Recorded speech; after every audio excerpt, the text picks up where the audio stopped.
அகர முதல எழுத்தெல்லாம் ஆதிபகவன் முதற்றே உலகு. எழுத்துக்களுக்கு அகரம் முதலாவதாக இருப்பது போல இந்த உலகத்தின் இயக்கத்திற்கு இறைவனே முதலாவதாக இருக்கிறான் என்பதை நாம் நன்கு உணர்தல் வேண்டும் என்ற உயரிய கருத்தை கைகொள்ளும் நம் மாணவ கண்மணிகளுக்கு முதல் கண் வணக்கம். இன்று நாம் காணக்கூடிய பாடம் இயல் 7 உரைநடை உலகம் சிற்றகல் ஒளி. இதை இயற்றியவர் மாபோ சிவஞானம் அவர்கள். விதை நெல். விதை நெல். சிறு விதையே, உன்னில்தான் விருட்சமும் ஒளிந்திருக்கிறது. சிறு விதையே, உன்னில்தான் விருட்சமும் ஒளிந்திருக்கிறது என்ற கவிதை வரிகளுக்கிணங்க இந்த நாடு சமூகம் நாகரிகம் செம்மையுற உழைத்த சில நல் விதைகளாகிய சான்றோர்களையும் அவர்களை பற்றிய இலக்கியங்களையும் இந்த உலகம் உய்வு பெற சமுதாயம் விழிப்பு பெற உதவக்கூடிய சில இலக்கியங்களையும் இத்தலைப்பின் கீழ் தொகுக்கப்பட்டுள்ளது. நம்மவர்களுக்கு கதை கேட்பதில் ஆர்வம் அதிகம். பிறர் வாழ்வில் நிகழும் சம்பவங்களை அடுத்தவர் அறிந்து கொள்ள துடிக்கும் அந்த ஆர்வமே இலக்கியங்கள் பல உருவாக காரணமாக அமைகிறது. பிறர் வாழ்வின் மீது நாம் கொள்ளக்கூடிய அக்கறை, பிறர் வாழ்க்கையில் நிகழக்கூடிய சம்பவங்களை அறிந்து கொள்ள வேண்டும் என்ற உந்துதல் இலக்கியங்கள் உருவாவதற்கே காரணமாக அமைகிறது. எப்படின்னு கேட்டிங்கன்னா, கோவலன், கண்ணகி, மாதவி இவர்களுடைய குடும்ப சிக்கலை, அவர்களுக்குள்ளே இருக்கக்கூடிய அந்த பிரச்சனைகளை தெரிந்து கொள்ள வேண்டும் என்ற ஆர்வம் சிலப்பதிகாரமாக மிளிர்ந்தது. இவ்வாறு எல்லா இலக்கியங்களும் ஒரு கதையைத்தான் சொல்கிறது. கதை கேட்பதில் மக்களுக்கு ஆர்வம் அதிகம். இந்த கதையை 2 விதமாக சொல்லலாம். ஒன்று, ஆசிரியர் தானே கதை சொல்கிறது. இன்னொன்று, மற்றவங்க மூலியமாக கதை சொல்ல வைக்கிறது. இதில் நமக்கு இருக்கிற பாடப்பகுதி ஒரு தன் வரலாற்று கட்டுரை. மாப்போசி மயிலாப்பூர் பொன்னுசாமி சிவஞானம் என்று சொல்லக்கூடிய மாப்போசி இவர் தன்னுடைய வாழ்க்கை வரலாற்றை, ஆட்டோபயோகிராஃபி, சுயசரிதையை எனது போராட்டம் கூறியிருக்கிறார். அவற்றை சில குறிப்புகளை மட்டும் கொண்டு சிற்றகல் ஒளி என்ற தலைப்பில் நமக்கு பாடமாக அமைந்துள்ளது. தற்போது மாப்போசி அவர்களை பற்றி நாம் தெரிந்து கொள்ள வேண்டும். இந்த மாப்போசி யார்? இவரை ஏன் குறிப்பிடுகிறோம்?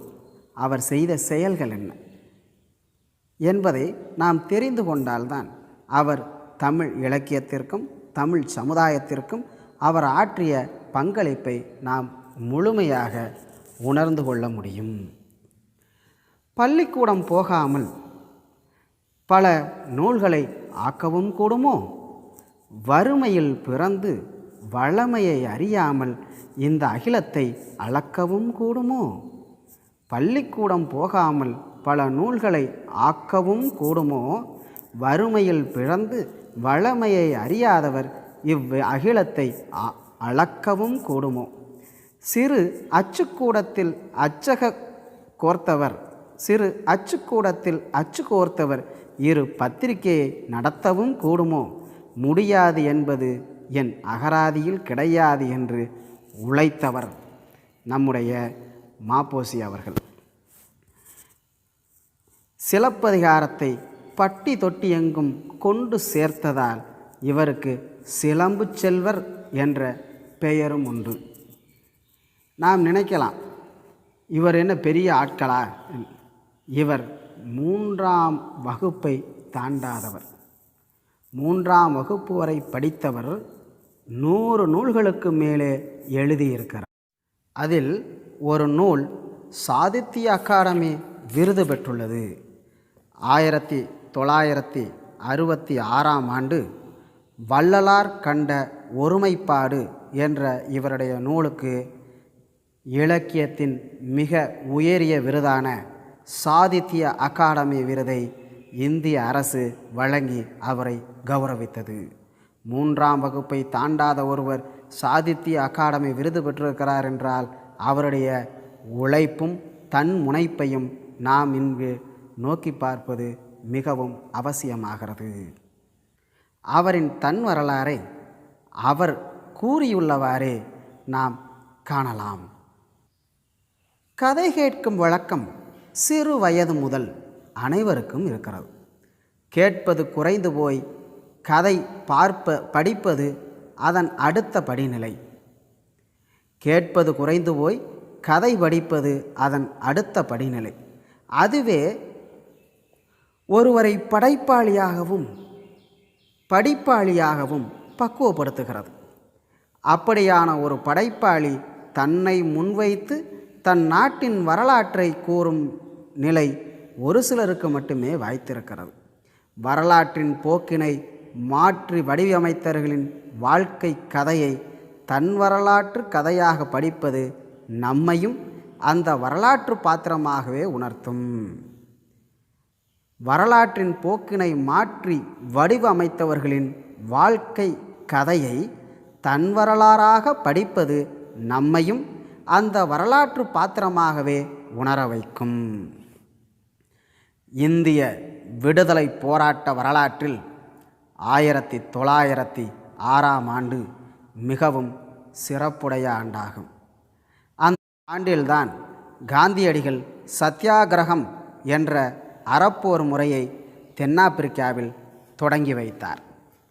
தமிழ்நாட்டை தனித்து நோக்கினாலும் வரலாற்று சிறப்புக்குரிய நிகழ்வுகள் பல அவ்வாண்டிலே நடைபெற்றன. வ.உ. சிதம்பரனார் ஆங்கிலேயருக்கு எதிராக சுதேசி கப்பல் நிறுவனத்தை தொடங்கினார். இத்தகைய சிறப்புள்ள ஆண்டில் ஜூன் மாதம் 26ஆம் நாள் சென்னை 1000 விளக்கு வட்டம் சாலவன் குப்பம் என்னும் பகுதியில் நான் பிறந்தேன். நான் பிறந்த வட்டத்திற்கு 1000 விளக்கு என பெயர்.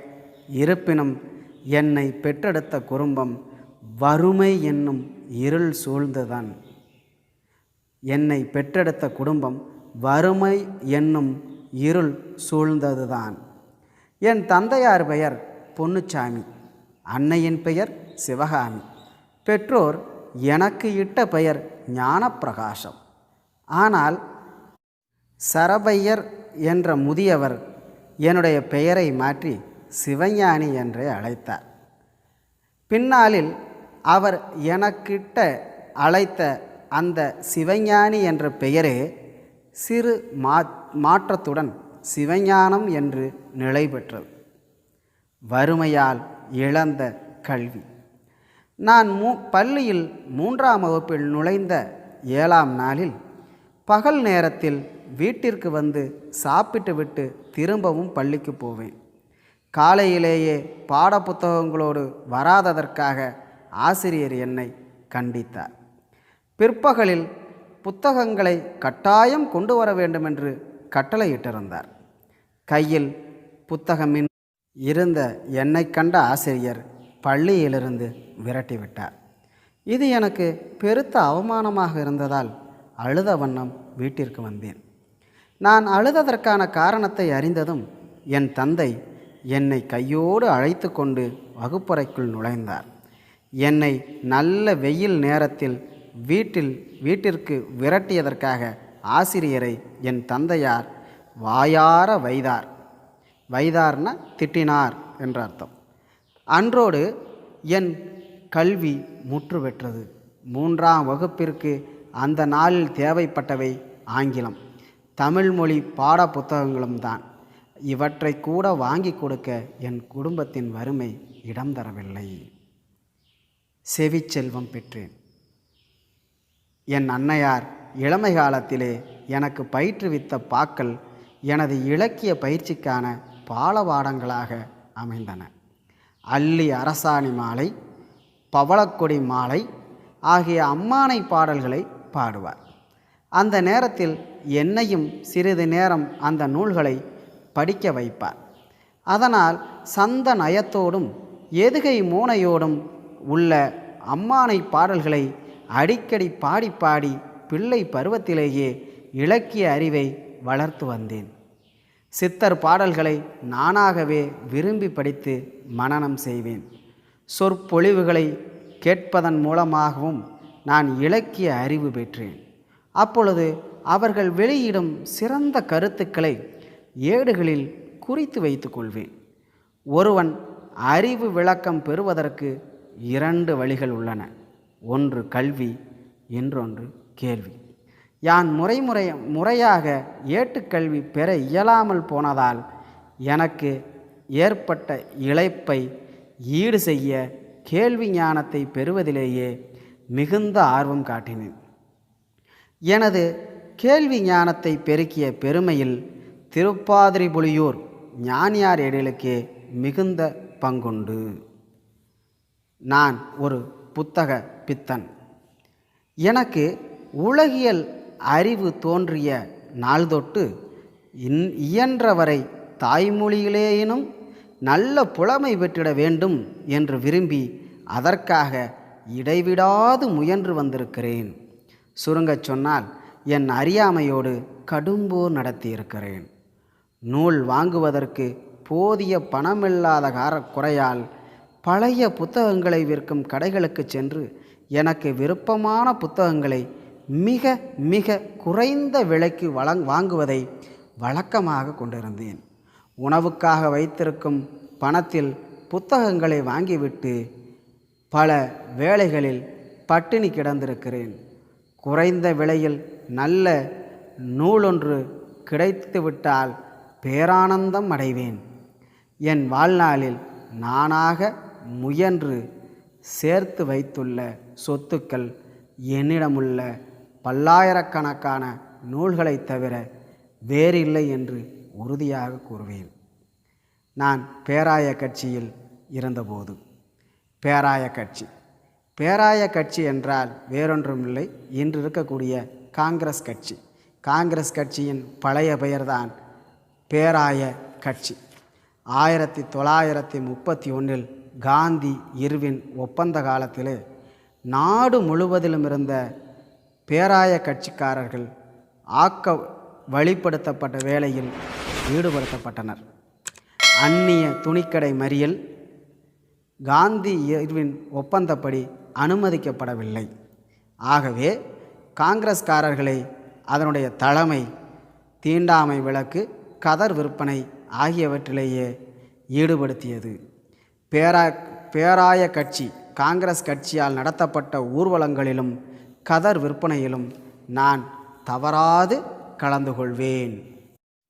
எனது சிறை தண்டனை 30/9/1932 தமிழா துள்ளி எழு என்னும் தலைப்புடைய துண்டறிக்கையை கடற்கரையில் குழுமியிருந்த மக்களிடையே கொடுத்ததற்காக நான் சிறையிலிடப்பட்டேன்.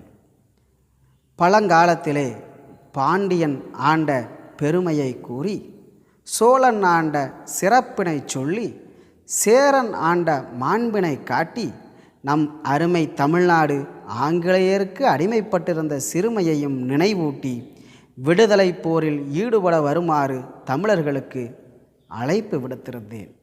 அவற்றை நானும் வேறு சில தோழர்களும் சேர்ந்து நூற்றுக்கணக்கான பிரதிகளை கையாலேயே எழுதினோம். நாங்கள் எதிர்பார்த்தபடி காவலர்கள் எங்களை கைது செய்தனர். வழக்கு தொடரப்பட்டு 3 மாத கடுங்காவல் தண்டனையும் 300 ரூபாய் அபராதமும் விதிக்கப்பட்டது. அபராத தொகையை கட்டத் தவறினால் மேலும் 3 மாதம் கடுங்காவல் தண்டனை என்று தெரிவிக்கப்பட்டது. நான் பணம் கட்ட முடியாமல் 3 மாத கடுங்காவல் தண்டனை, அபராதத்தை கட்ட முடியாததற்காக மேலும் 3 மாத கடுங்காவல் தண்டனையை நான் அனுபவித்தேன். சிறையில் வேளா வேலைக்கு எப்படியோ எனக்கு சோறு கிடைத்து வந்தது. எனக்கு கிடைத்த சோறு சி கிளாஸ் வகுப்பு சோறு தான். இருந்தாலும் வேளா வேலைக்கு கிடைத்தது எனக்கு பெரிய ஆனந்தமாக இருந்தது. பல நேரங்களில் பட்டினியாக கிடந்த எனக்கு 3 வேளை உணவு கிடைத்தது பேர் ஆனந்தமாகவே இருந்தது. ஆனால் என் குடும்பத்தின் வறுமை நிலை என் கண்களில் நிழலாடும்போது அந்த உணவை கூட என்னால் மனதார உண்ண முடியாமல் மிகவும் சிரமப்பட்டேன். 1942ஆம் ஆண்டு ஆகஸ்ட் மாதம் 8ஆம் நாள் இந்திய வரலாற்றில் பொன் எழுத்துக்களால் பொறிக்கப்பட வேண்டிய நாளாகும். அன்றுதான் இந்தியாவை விட்டு வெளியேறு, வெள்ளையனே வெளியேறு என்ற தீர்மானத்தை அகில இந்திய காங்கிரஸ் கட்சி பம்பாயில் கூடிய மாநாட்டில் ஏகமனதாக நிறைவேற்றியது. தேசமே அன்று புத்துயிர் பெற்றது.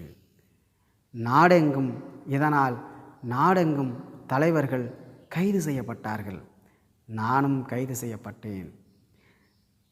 ஆகஸ்ட் 13ஆம் தேதி வேலூர் மத்திய சிறையில் அடைக்கப்பட்டேன். அங்கு நான் கர்ம வீரர் காமராசரையும் தீரர் சத்தியமூர்த்தியையும் பிரகாசம் உள்ளிட்ட தென்னகத்தின் முன்னணி தலைவர்கள் பலரை அங்கு நான் கண்டேன். சில நாட்களுக்கு பிறகு அங்கிருந்து என்னை அமராவதி சிறைக்கு மாற்றினார்கள். சிறைச்சாலையில் எங்களுக்கு ஒதுக்கப்பட்ட இடத்தின் மேற்கூரை துத்தனாக தகடுகளால் வேயப்பட்டிருந்தது. கோடை காலத்தில் 120 வாகை அளவில் வெயில் காயக்கூடிய பகுதியில் மின்சார விசிறி கூட இல்லாமல் எங்களுடைய நிலை மிகவும் இரங்கத்தக்கதாகவே இருந்தது. இவ்வாறு மாப்போசி தன்னுடைய வரலாற்றை விவரித்து கொண்டே செல்கிறார். மேலும் இந்த பாடத்தின் தொடர்ச்சியை மீண்டும் நாளை வகுப்பில் நாம் தொடரலாம். நன்றி.